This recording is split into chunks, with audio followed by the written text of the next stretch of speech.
नमस्कार। दोपहर समाचार में आपका स्वागत है।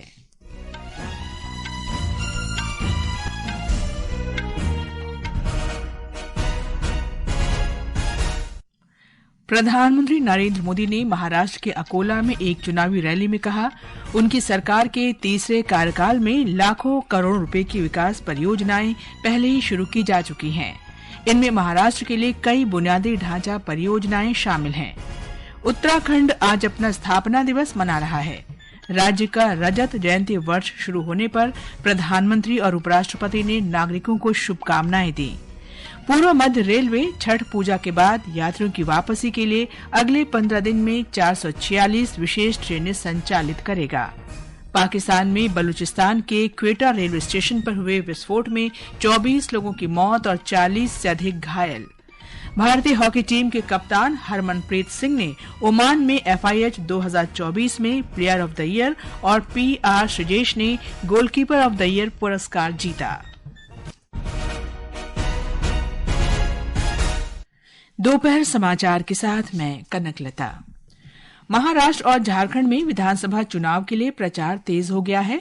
भाजपा के वरिष्ठ नेता और प्रधानमंत्री नरेंद्र मोदी ने महाराष्ट्र के अकोला में एक चुनावी रैली में कहा कि तीसरे कार्यकाल में उनकी सरकार ने लाखों करोड़ रुपए की लागत से कई विकास परियोजनाएं शुरू की हैं, जिसमें महाराष्ट्र में बुनियादी ढांचे से जुड़ी कई परियोजनाएं भी शामिल हैं।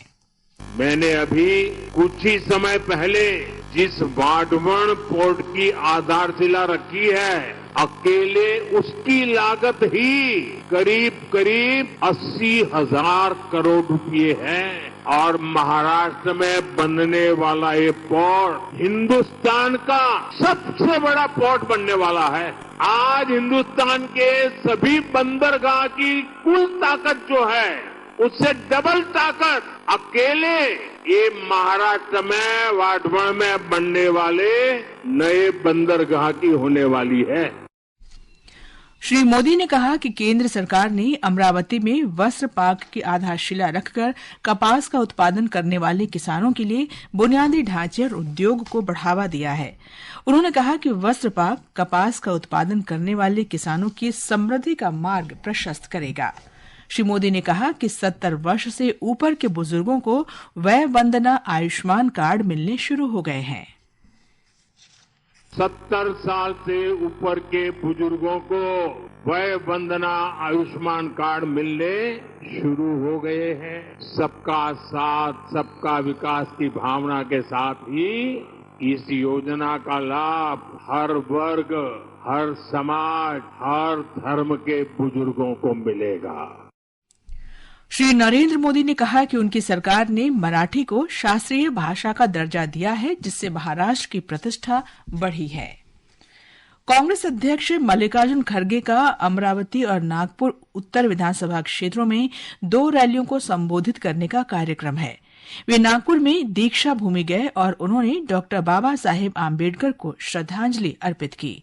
शिवसेना उद्धव बाल ठाकरे पार्टी नेता उद्धव ठाकरे ने व्यापार और उद्योग को महाराष्ट्र से गुजरात स्थानांतरित करने के लिए सत्तारूढ़ महायुति सरकार की आलोचना की।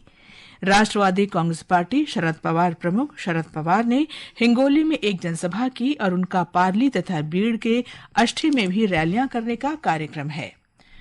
निर्वाचन क्षेत्र प्रोफाइल की श्रृंखला में आज एक नजर महाराष्ट्र की मुंबई उत्तर मध्य लोकसभा क्षेत्र की बांद्रा पश्चिम विधानसभा सीट पर।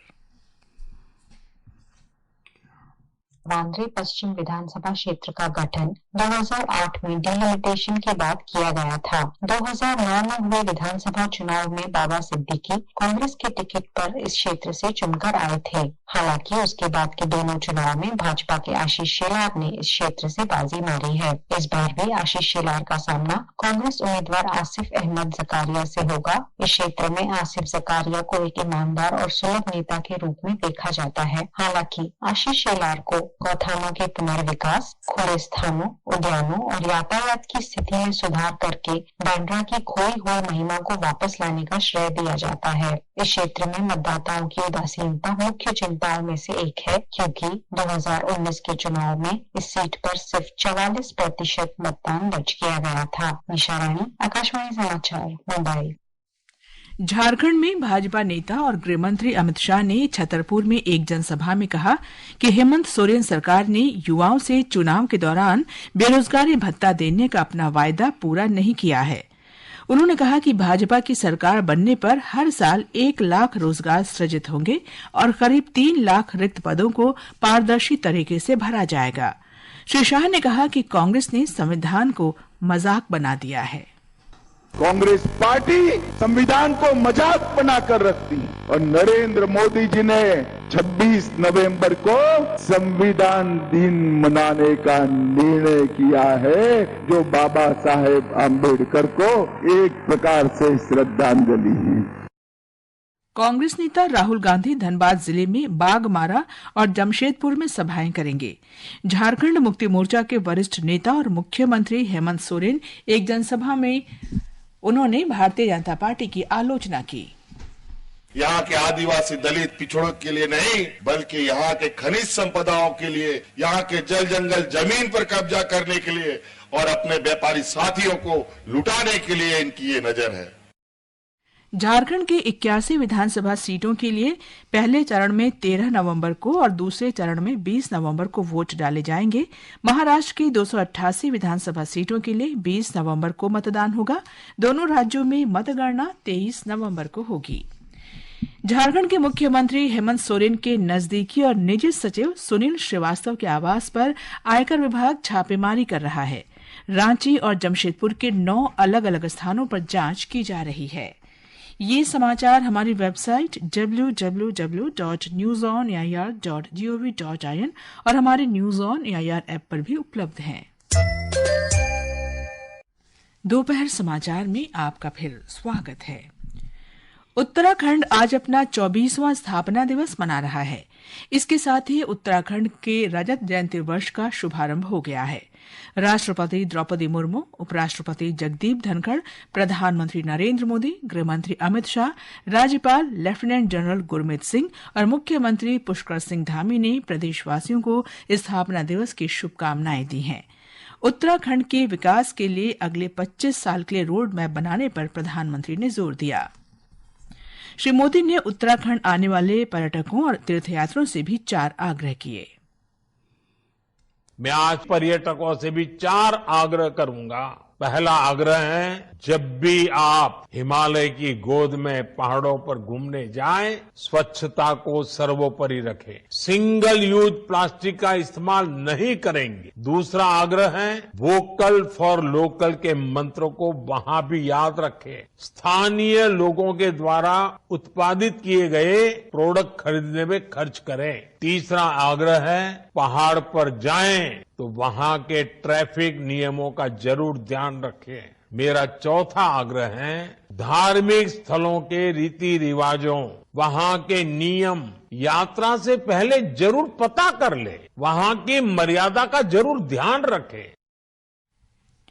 उत्तराखंड स्थापना दिवस के अवसर पर राज्य में विभिन्न कार्यक्रम आयोजित किए जा रहे हैं। केंद्र सरकार ने कहा है कि पंजाब की मंडियों में 126 लाख मीट्रिक टन से अधिक धान पहुंच चुका है। इसमें से 120 लाख मीट्रिक टन से अधिक धान की खरीद राज्य एजेंसियों और भारतीय खाद्य निगम द्वारा की गई है। पंजाब में धान की खरीद 1 अक्टूबर से शुरू हुई। केंद्र सरकार ने चालू विपणन सत्र में 185 लाख मीट्रिक टन धान खरीद का लक्ष्य तय किया है। सरकार ने हज यात्रा को सुगम बनाने के लिए डिजिटल बुनियादी ढांचे में महत्वपूर्ण सुधार कर कई कदम उठाए हैं। इन कदमों के माध्यम से महिलाओं की समानता को बढ़ावा दिया गया है, जिससे कि अधिक महिलाएं स्वतंत्र रूप से हज यात्रा पर जा सकती हैं। विशेषकर कम आय वाले लोगों के लिए हज यात्रा को सुगम बनाने के प्रावधान किए गए हैं। महिलाओं के लिए सुगम्यता को बेहतर बनाने के वास्ते हज यात्री सहायता कार्यक्रम शुरू किए गए हैं। ये समाचार आकाशवाणी से प्रसारित किए जा रहे हैं। ताजा समाचार जानने के लिए आप हमारे social media handle @AIR news Hindi को फॉलो कर सकते हैं। ये आकाशवाणी है। पूर्वी मध्य रेलवे छठ पूजा के बाद बिहार से वापस आने वाले यात्रियों के लिए कल से अगले 15 दिन के दौरान 446 विशेष रेलगाड़ियों का संचालन करेगा। आकाशवाणी के साथ बातचीत में रेलवे के मुख्य जनसंपर्क अधिकारी सरस्वती चंद्र ने बताया कि इस वर्ष यात्रियों की बढ़ती संख्या को देखते हुए पिछले वर्ष की तुलना में 70 से अधिक अतिरिक्त रेलगाड़ियां चलाई जा रही हैं। श्री चंद्र ने कहा कि भीड़ के सुगम प्रबंधन के लिए पटना, दानापुर, राजेंद्र नगर, समस्तीपुर और अन्य प्रमुख स्टेशनों पर विशेष व्यवस्थाएं की गई हैं। उत्तर प्रदेश के फिरोजाबाद जिले में आगरा लखनऊ एक्सप्रेसवे पर एक बस ने खड़े वाहन को टक्कर मार दी, जिससे 5 लोगों की मौत हो गई और कई घायल हो गए। बस मथुरा से लखनऊ जा रही थी। घायलों को अस्पताल पहुंचाया गया है। भारतीय सड़क कांग्रेस का 83वां वार्षिक अधिवेशन छत्तीसगढ़ की राजधानी रायपुर में आयोजित किया जा रहा है। एक रिपोर्ट। केंद्रीय मंत्री नितिन गडकरी ने कल उद्घाटन समारोह के दौरान सड़क निर्माण और सुरक्षा पर 3 नए दिशा निर्देश और 1 मैनुअल जारी किया। 4 दिनों तक चलने वाले सम्मेलन के दौरान कई तकनीकी सत्र आयोजित किए जा रहे हैं। भारतीय सड़क कांग्रेस का मुख्य उद्देश्य केंद्र सरकार की सड़क निर्माण से संबंधित कोड, नियमावली और भारतीय मानक तैयार करना है। विकल्प शुक्ला, आकाशवाणी समाचार, रायपुर। आज देश भर में राष्ट्रीय विधिक सेवा दिवस मनाया जा रहा है।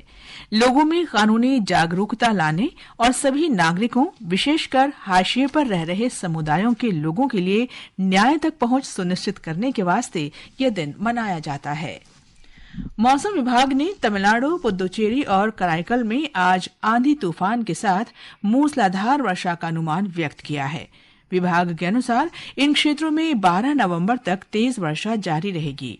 केरल, माहे, तटीय आंध्र प्रदेश, यनम और रायलसीमा में भी अगले 4 से 5 दिन के दौरान मूसलाधार वर्षा होने की संभावना है। बंगाल की खाड़ी, तटीय श्रीलंका के उत्तर और आसपास के क्षेत्रों में अगले 2 दिन के दौरान तूफान आने के आसार हैं। मछुआरों को इन क्षेत्रों में न जाने की सलाह दी गई है। दिल्ली एनसीआर क्षेत्र में वायु गुणवत्ता बेहद खराब बनी हुई है। आज सुबह राजधानी में वायु गुणवत्ता सूचकांक 361 दर्ज किया गया। मौसम विभाग ने दिल्ली और आसपास के क्षेत्रों में अगले 2-3 दिन के दौरान रात और सुबह के समय धुंध और हल्का कोहरा छाए रहने की आशंका व्यक्त की है। पाकिस्तान के बलूचिस्तान में क्वेटा रेलवे स्टेशन के निकट एक विस्फोट में 24 लोगों के मारे जाने और 40 से अधिक लोगों के घायल होने की खबर है।